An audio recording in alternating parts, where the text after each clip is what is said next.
Listen to the voices. Are you going to speak? Do I need to move the mic down? Are you sure? She's here for moral support. Oh, okay. Yeah. Thank you. Okay, hi, my name is Josie Bustos Lopez, and I come to you as a public school teacher.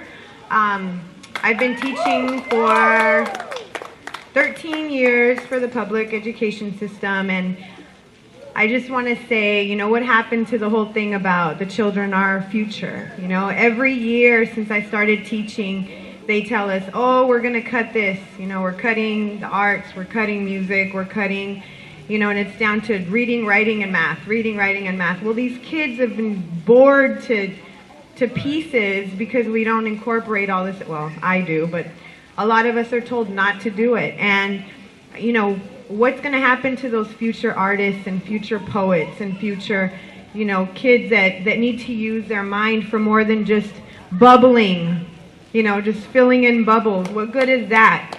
Life isn't about, you know, are you going to pay your mortgage, A, B, or C? You know, it's not like that. You have to think outside of the box, and those standardized tests are not teaching our kids to think out of the box. And so that's one of the things that angers me, that they keep taking money away from children, from education. And if the children are our future, then what are we doing to our future? That's what I wonder. And, you know, preschool kids programs are getting slashed, and what do they say? The first 5 years of their life are the most important, yet money doesn't go where their mouth is, right? Yeah. So anyway, that's my passion. That's what angers me, and I do as much as I can, but we need to work together as community parents, get involved, and you know, say what you believe, and go up there to the schools and say, you know, I think that the kids need music and they need art, and we really do need to stand up as a community and put our foot down and say enough is enough. We can't keep boring these kids to pieces, because of course they're going to want to drop out. They don't know what else is out there.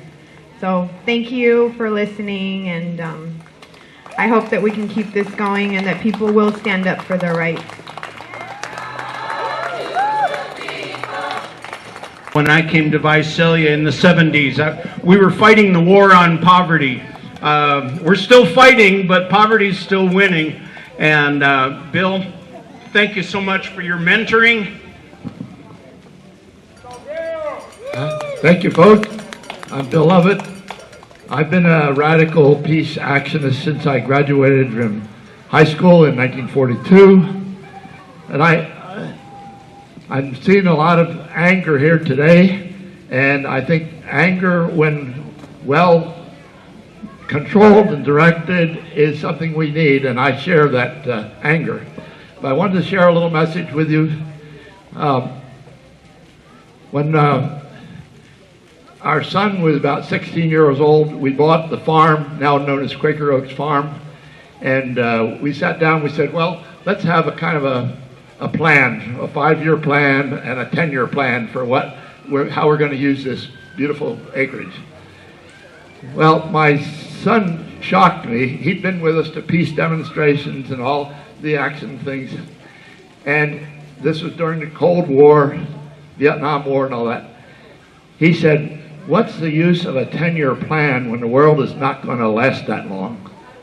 And it just shocked me to think that young people were growing up, including our son, in feeling like doomsday was inevitable.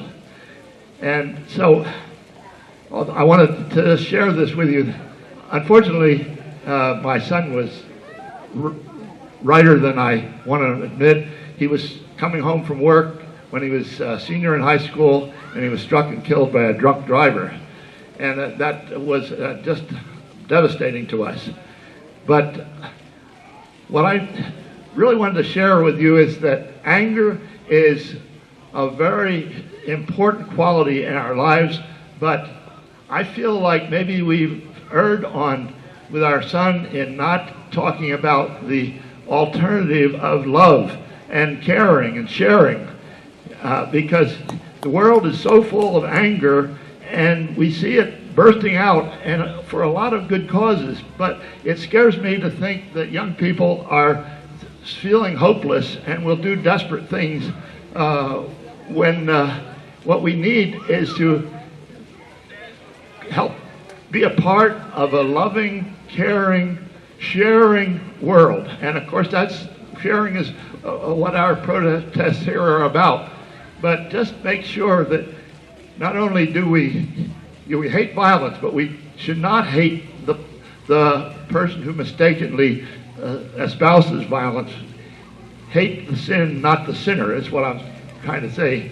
Because our children need to know that there's love and good stuff. We need to celebrate difference, to show that we love everybody, and we hate to have them do bad stuff to us or anyone else.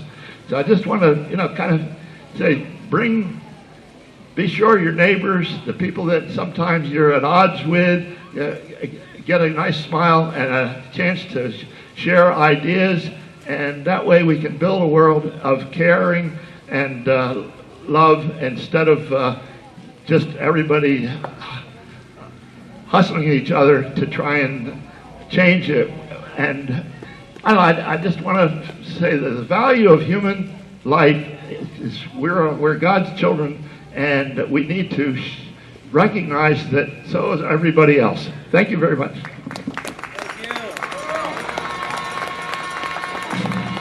Coming here to let you all know that there are some things that I probably disagree with a lot of you on. I consider myself more of a conservative person, but there are some things that, regardless of what we all disagree with, there's some things that we do have in common, and that's I care for people. And the past 10 years has been a frightening experience in this world.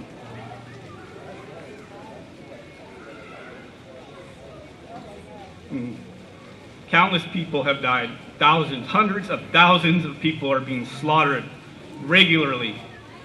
It enrages me to the point that I can't hardly talk about it. The government is corrupt. The corporations are corrupt. The banking system is corrupt. And it really does make me angry that a lot of people don't do anything about it. Now, I can say that there's a lot of different solutions we probably all have that are very different. That, to me, does not matter.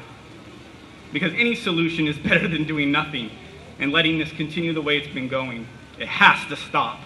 It has to stop now. I will say this.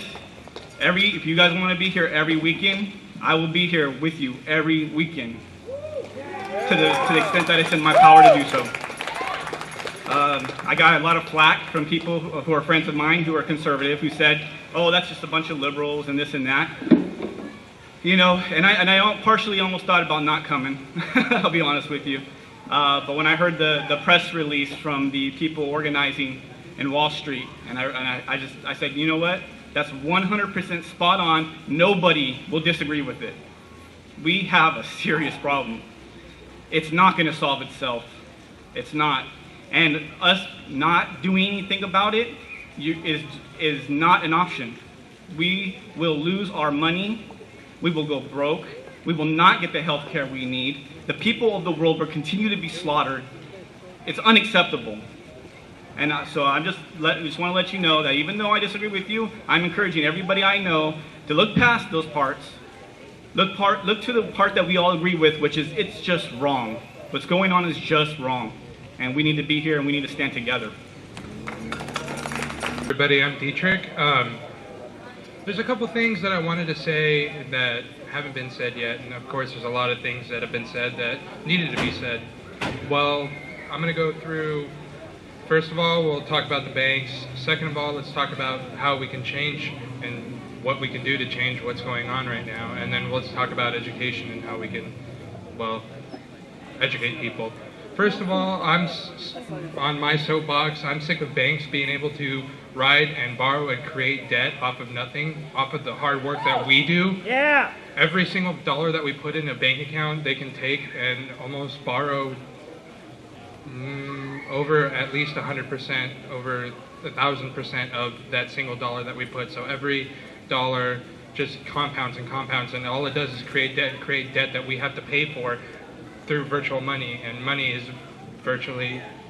just virtuality. There's no actual hard cash, hard flow that's going on.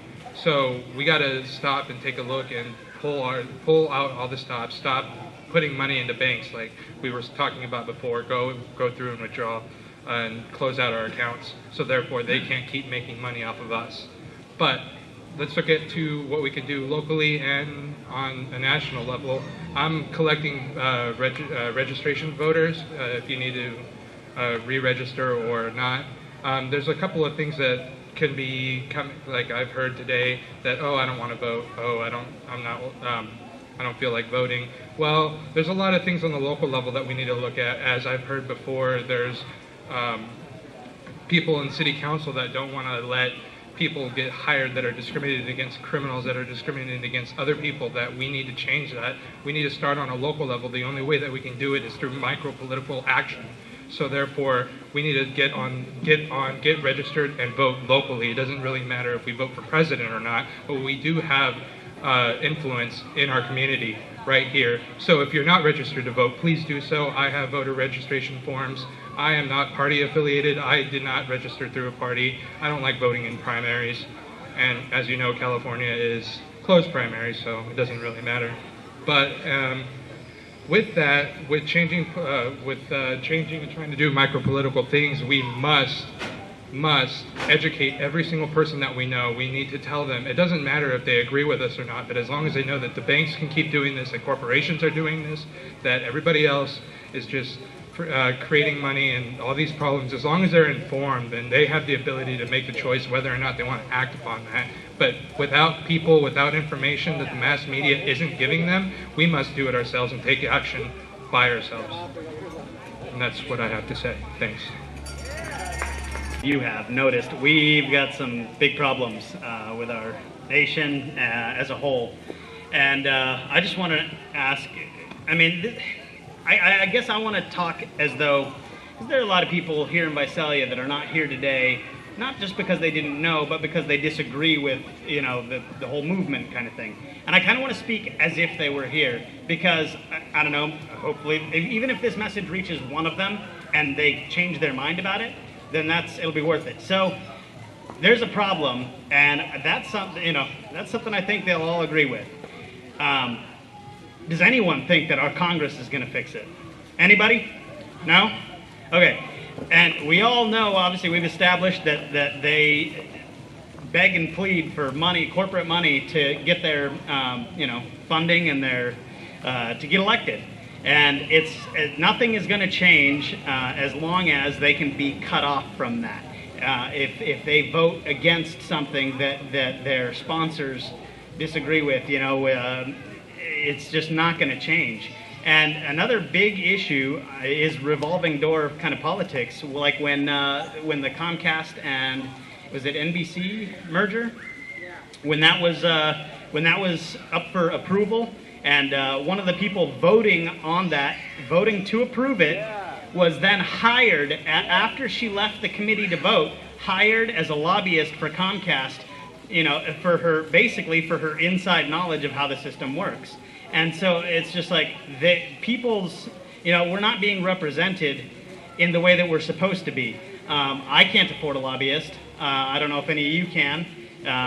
So it's just ultimately, you know, our Congress has been bought out completely, and you know, they'll not vote against their financial corporate interests in favor of the people. So I mean, that's something that I personally, I don't see how anyone can really be, you know, can disagree with that. That's not something that's not a partisan issue. That's not, you know. So I think that's it, and thank you for listening. Thank you. Well, what did I do? Okay. Just want to say thank you for everybody for turning out, coming up here and speaking from your heart. That's what we're here for. We came here to hear that, not some news speech or something prepared for the masses. That was awesome. I'd also like to make a side note. So far, so good. Pick up your trash. We're civil people, so no littering. Thank you. And the best way that I know how to do that is internet and media, and that's the current TV, Keith Olbermann. watch him. He'll educate you. And Link TV, watching Democracy Now! With Amy Goodwin. Watch some specials on there. There's a lot of documentaries that'll educate you, and the more you get educated, the more it just makes you more mad. Everything they tell you. That's it. Great note that somebody just gave us about how to educate ourselves. Another thing that you can do is listen to on FM dial 88.1 KFCF in Fresno. Also, it's called Pacifica Radio. It gives out the truth most of the time. There may be some things you disagree with, but boy, oh boy, they give you a different slant than the media that we get generally. So listen to them.